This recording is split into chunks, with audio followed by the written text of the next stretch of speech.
Untuk sistem pembelajaran di jurusannya kami antara teori dan praktikum itu sejalan. Tapi untuk teorinya itu mungkin berjalan untuk pertemuan pertama sampai 4 atau 5, dan setelah itu pasti dinyusul dengan praktikum itu supaya kita bisa menuangkan apa yang telah kita pelajari di kelas dengan berarti kita kuliah.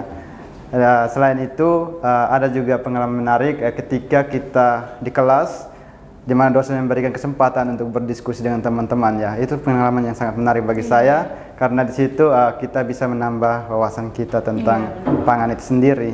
Selain itu juga pengalaman yang paling menarik adalah ketika kita turun untuk praktikum ya. Teknologi itu memiliki peran yang sangat penting ya Kak ya, karena di situ dia bisa membantu kita untuk mengelola pangan yang akan kita buat.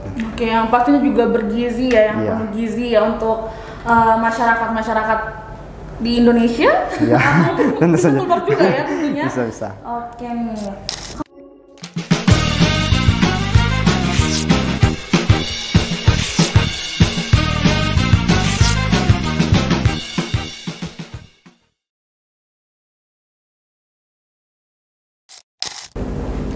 Halo teman Kobus, kembali lagi di Kobus Podcast, komunikasi buka suara, dari sini kamu buka suara.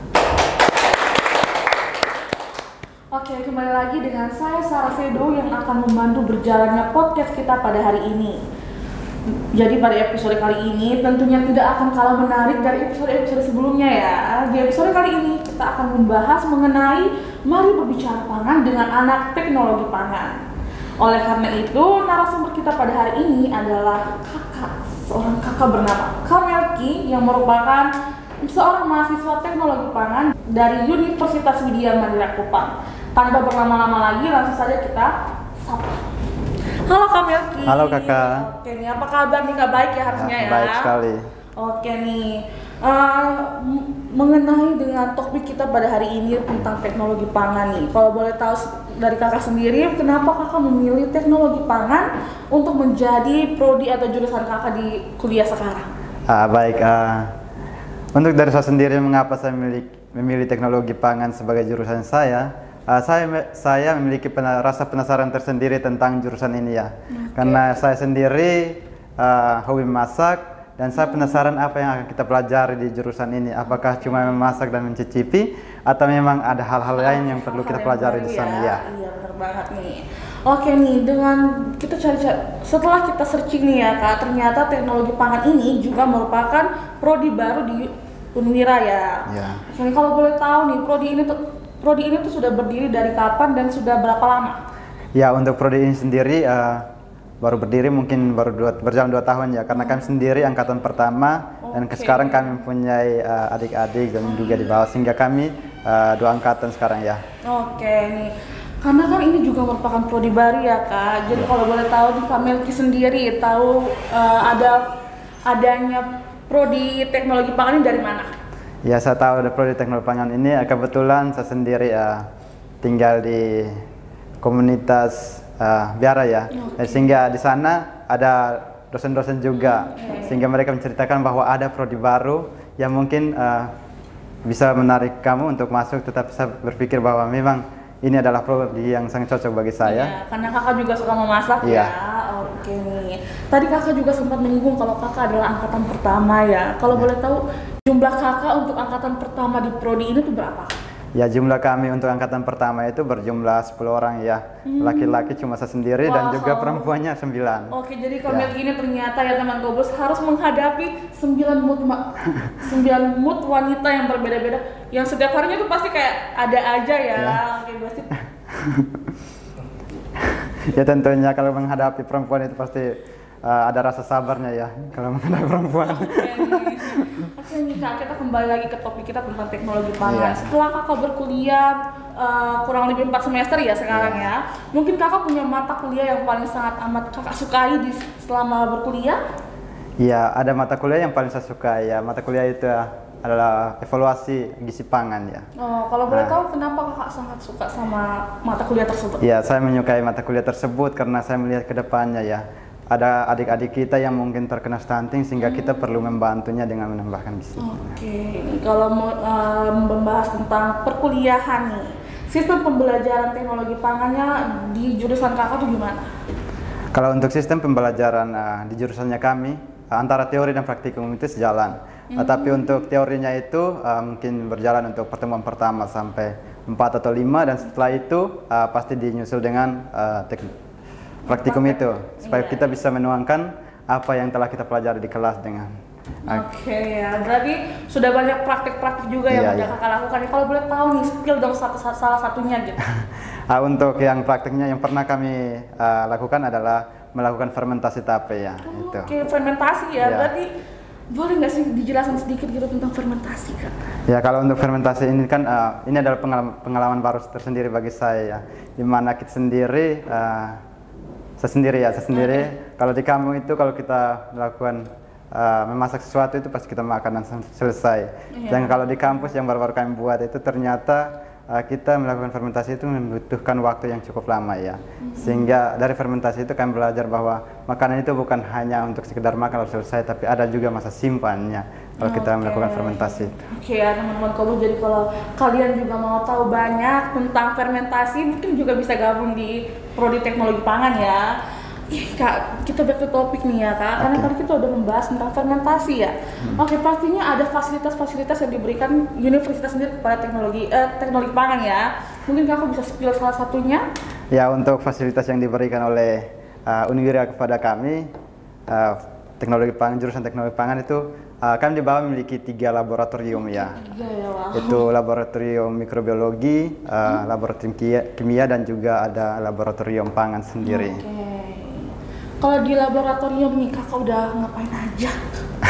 Kalau untuk di laboratorium sendiri, kami melakukan eksperimen ya, kami membuat bahan pangan itu mungkin menjadi sesuatu yang baru ya. Kami itu menangani bahan pangan di mana kami sendiri belajar bahwa menangani bahan pangan dari awal itu bukan hanya sekedar kita datang lalu kita buat seperti ini lalu selesai. Tapi ada pembuatan tersendiri dari awal penanganan hingga bisa sampai di atas meja dan kita siap untuk mengonsumsi. Kalau habis udah disediakan di atas meja, yang makan siapa nih Kak? Yang makan kami sendiri ya. Jadi kalau kalian masuk teknologi pangan, kalian tuh punya keuntungan sendiri ya. Makan siang bisa langsung ke lab ya. Nah, mengenai dengan labnya nih Kak, kalau dari labnya di Prodi Teknologi Pangan sendiri bisa dipakai saat di luar jam kuliah atau memang hanya khusus untuk di jam kuliah aja? Kalau untuk labnya tersendiri kami bisa pakai untuk jam kuliah, pas jam kuliah, jam praktek, bisa juga mungkin untuk jam di luar itu, karena ketika kita turun praktikum tidak bisa hanya 1-2 jam, karena praktikum itu membutuhkan waktu yang cukup lama ya untuk melakukan eksperimen di sana. Untuk mendapatkan hasil sempurna ya. Kalau boleh tahu juga nih Kak, mungkin pernah atau ada beberapa orang-orang dari luar yang pernah menggunakan labnya juga? Untuk setahu saya selama saya kuliah di kampus Unika ya, ada beberapa kampus yang memang datang dan membutuhkan ruangan lab kita untuk melakukan penelitian ya, karena yang ruangan lab kita itu yang fasilitasnya sangat bagus ya, hingga mereka datang dan melakukan penelitian di sana, dan di sana juga mereka minta bantuan dosen-dosen kita ya, karena memang dosen-dosen kita juga mampu untuk mendampingi mereka. Ya, berarti dosen-dosen di Unwira ini sudah tidak perlu diragukan lagi ya. Mungkin teman-teman kampus bisa langsung daftar ya kalau untuk penerimaan mahasiswa baru untuk tahun ini. Oke nih Kak, kalau mengenai dengan proses kerja dan peluang karir untuk lulusan teknologi pangan di masa depan tuh gimana Kak? Ya, untuk proses kerja dari teknologi pangan itu memang sangat menjanjikan ya, karena kita itu memiliki peluang karir yang sangat besar ya, karena yang kedepannya pasti pangan itu sangat dibutuhkan. Pasti dan memang kita yang lulusan dari teknologi pangan itu pasti punya tempat untuk bekerja, di mana salah satunya kita bisa bekerja di bidang industri makanan dan minuman ya. Bukan hanya itu, tapi kita juga bisa menjadi quality control bagian untuk mengontrol makanan. Selain itu juga kita bisa menjadi pengusaha ya. Iya, apalagi setelah kakak udah melakukan praktik tentang fermentasi dan lain-lain, pasti bisa membangun usaha sendiri juga ya. Kalau dari Kamilki sendiri, kalau lulus nih, setelah lulus Kamilki mau jadi apa? Untuk kalau saya sendiri ya, setelah lulus saya ingin melanjutkan kuliah, di mana saya sendiri pengen jadi seorang dosen untuk kembali ke universitas jika diizinkan ya. Amin ya, amin. dikejinkan untuk menjadi seorang dosen karena saya sendiri pengen menjadi seseorang yang bisa melatih adik-adik yang mau masuk di teknologi pangan ya. Oke nih, jadi pada hari ini kita udah mau wawancara calon dosen guys. Calon dosen ya teman Kobus, ini hebat banget nih. Kalau selama kakak berkuliah selama 4 semester, mungkin kakak punya pengalaman menarik yang bisa dibagikan ke teman-teman Kobus? Ya tentunya banyak pengalaman menarik ya bersama teman-teman saat kita kuliah. Selain itu ada juga pengalaman menarik ketika kita di kelas di mana dosen memberikan kesempatan untuk berdiskusi dengan teman-teman ya. Itu pengalaman yang sangat menarik bagi saya karena di situ kita bisa menambah wawasan kita tentang pangan itu sendiri. Selain itu juga pengalaman yang paling menarik adalah ketika kita turun untuk praktikum ya. Oke ya, karena dapat makan ya. Ya tentunya seperti itu. Oke, selanjutnya nih Kak Sarah juga punya pertanyaan yang gak kalah menarik mengenai tentang pemerintahan. Di pemerintahan kita saat ini atau beberapa tahun ke depan sebagai konsen dengan isu ketahanan pangan. Kalau boleh tahu nih Kak, bagaimana peran teknologi pangan dalam kehidupan sehari-hari, terutama dalam urusan ketahanan pangan? Ya, untuk teknologi pangan sendiri memiliki peran yang sangat penting ya untuk urusan ketahanan pangan. Karena dari teknologi ini dia akan memberikan kepada kita bagaimana kita dapat mempertahankan masa simpan pangan ya. Bisa sampai pada 1-2 bulan atau bisa lebih karena teknologi sendiri bisa membantu di situ. Selain itu membantu juga untuk bagian pengolahan.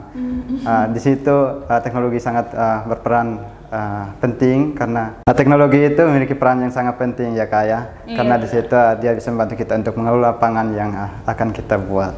Oke, yang pastinya juga bergizi ya, yang penuh gizi ya untuk masyarakat di Indonesia.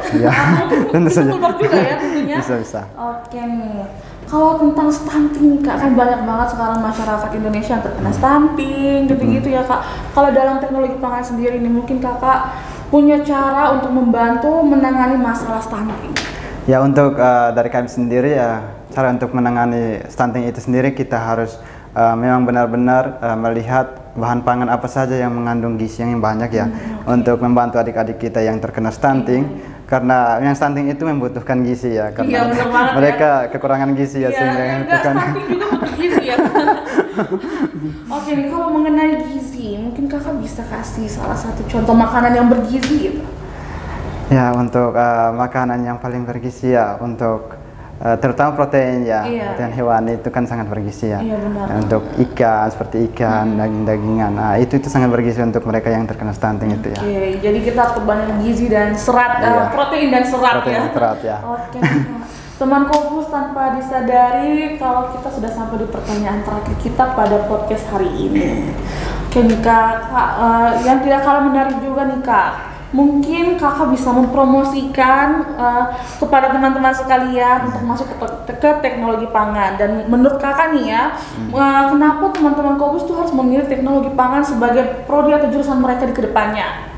Ya, yang pertama untuk jurusan ini memang punya karir yang bagus ya.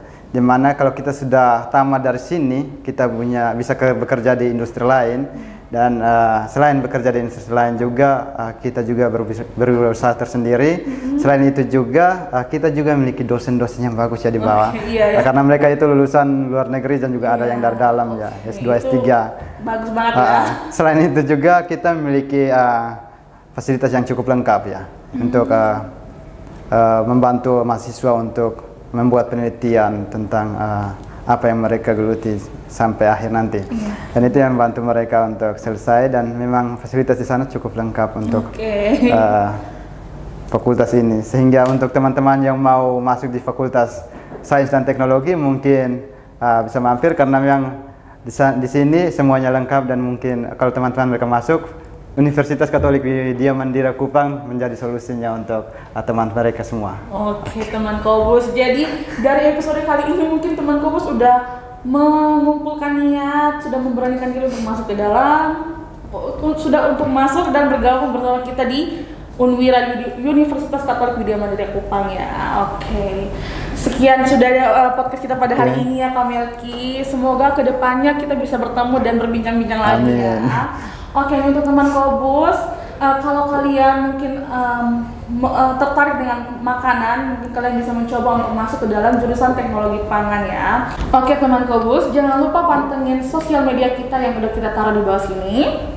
Dan nantikan episode-episode menarik lainnya. Oke, sekian dan terima kasih. Dadah. Dadah.